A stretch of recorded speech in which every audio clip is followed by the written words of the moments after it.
I know I watched a recruiting video that you did a couple years ago talking about how everybody in AMED is a recruiter in order to get talent into our force. Once we have them, what's being done to retain good doctors?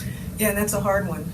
It really is because, whereas in the civilian sector you can, spend as much as you want on your office setting, as much as you want, as much as you're willing to, risk going into debt for and things, and sometimes our ability to provide, support staff ratios and, physical plant. I mean, we have a lot of really nice new hospitals, but some of our hospitals are pretty old.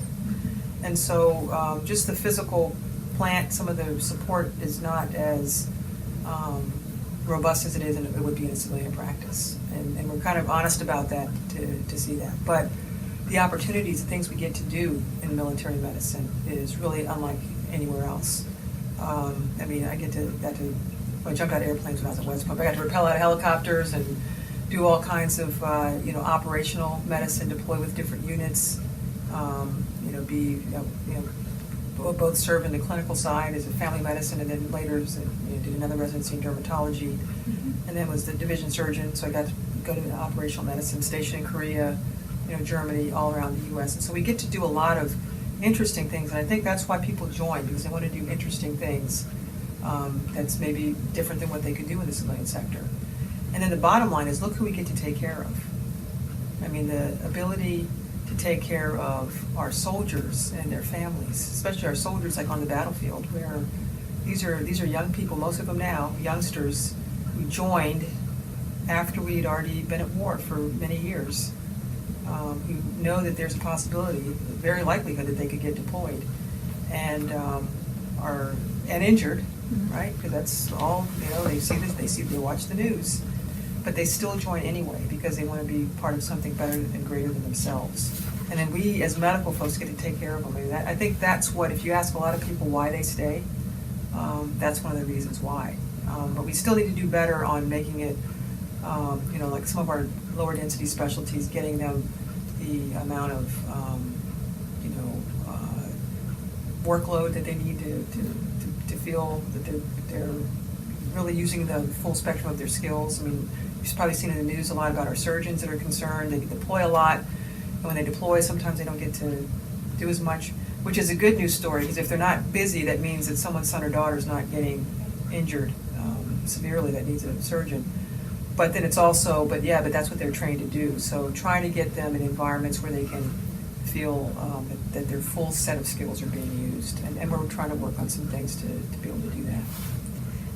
I know that some people are really interested right now in the military treatment facilities only treating things that are readiness focused. And so as a result of that, they're looking at whether or not we should be treating retirees and some specialties they don't think that really have a place in the military treatment facilities.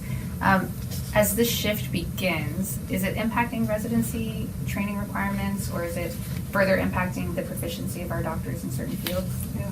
Well, it could, because all of our specialties can directly relate back to readiness. In fact, our end strength in the Army Medical Department is determined by the same thing that the other parts of our military are. I mean, our number of infantry that we have, the number of field artillery, armor, it's all based upon what our nation might ask us to do. All the O plans that have certain requirements require a certain amount of all kinds of things, and medical is one of them. So we can trace back all of what we are doing to Total Army Analysis, which says you need this.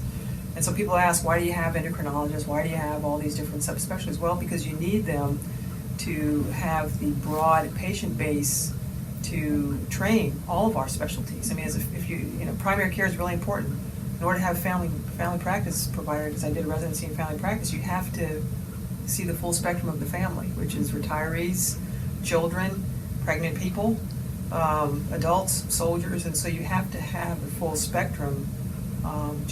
Because of the rotations you have to do to be board eligible, require it. And so that's why I think we have a lot of specialties where people kind of scratch their heads and what does that have to do with, readiness?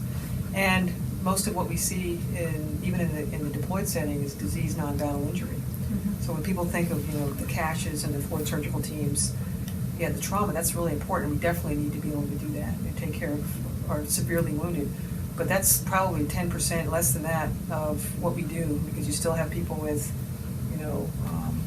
broken bones. You still have people who get gastroenteritis, who get weird dermatitis and all kinds of things.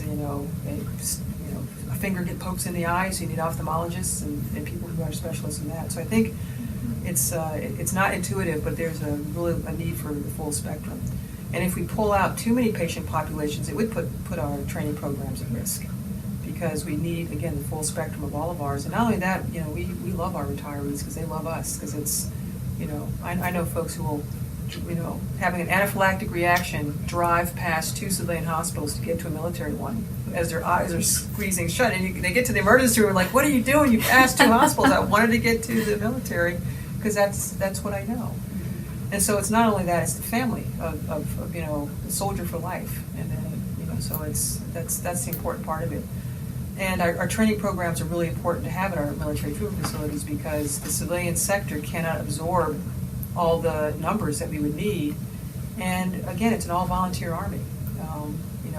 If we say we can recruit from civilian medical schools and residency programs, well, not necessarily, right? We can try, but if we grow our own, we know we have those individuals, and that's why our residency programs are very important. Makes sense. Autoimmune diseases. So with those on the rise, are we as the Army looking at employing functional practitioners in conjunction with or instead of conventional practitioners? Yeah, and then so autoimmune diseases also run the full gamut of, like in dermatology, there's a lot of autoimmune things, in rheumatology, and so there's a lot of questions on what causes, what inflammatory things cause your immune system to flare up and start seeing your own cells as foreign cells. So not only medical treatments is still necessary for some of those, but we do have a wide range of alternative therapies. I mean, as far as chiropractic, we actually have chiropractors that work in our MTFs. We have acupuncturists. We have mindfulness and other types of meditative yoga. So the full gamut. We also have these multidisciplinary pain clinics in most of our larger medical centers, and even some of our smaller places that employ all types of alternative method, for pain control.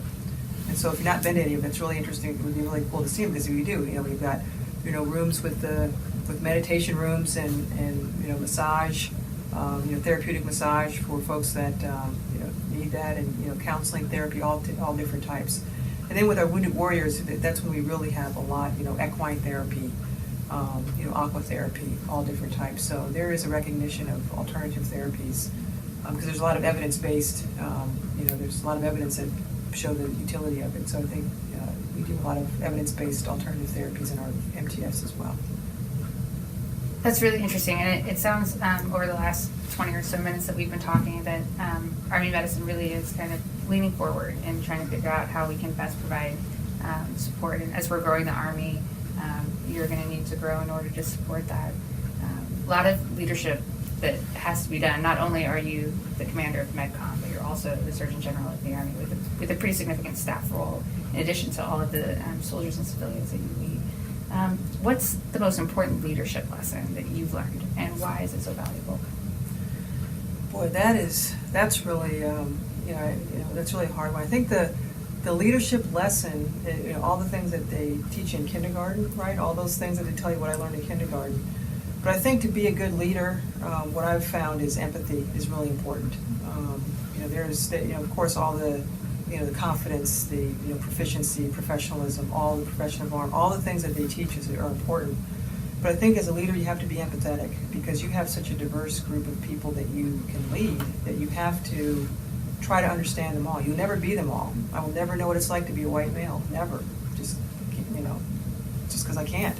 But I can learn about what is important to, what are some of the things that you find important? What are the things that are important to your family, important to your well-being, or what are some of the life experiences that shaped you? And I think that will allow for kind of open and honest dialogue, so you can understand because a lot of people sit there and they think, when they see a female leader, they don't know, okay, what is this person? Or if they see an African American, there are barriers there, internal, that if you try to, learn about others, those that you lead, then I think that's really important, because then that can help, get after a mission in a unified way, because you're all moving the same way, and you can motivate people in different ways based upon what you know about them. Yeah, so I think that's important, and you can't fake that. Yeah. You can't pretend. You have to learn it, and how do you do that? You talk to people. And I think I mentioned before, Remember the Titans, that great movie where the Coach Boone was trying to get the, back in the segregation days or post-segregation, the members of the team to, work together as a team, but they were lined up upon, on racial lines, and so he forced them into it. Initially, it was a forcing function, because the two, I remember the question, he goes, well, I got to find out, who's your father? You know who your daddy is, don't you? And it's like, of course, and it's like, so there are all these preconceived things, and by the end, they were closer than brothers, because they had to learn about each other. So you can't fake it, but you can be forced into it by being in an environment where you have to learn about others. So I used to Remember the Titans when I taught PL 100, and that's a great movie. It's a movie that's going to be timeless. It's going to be good forever.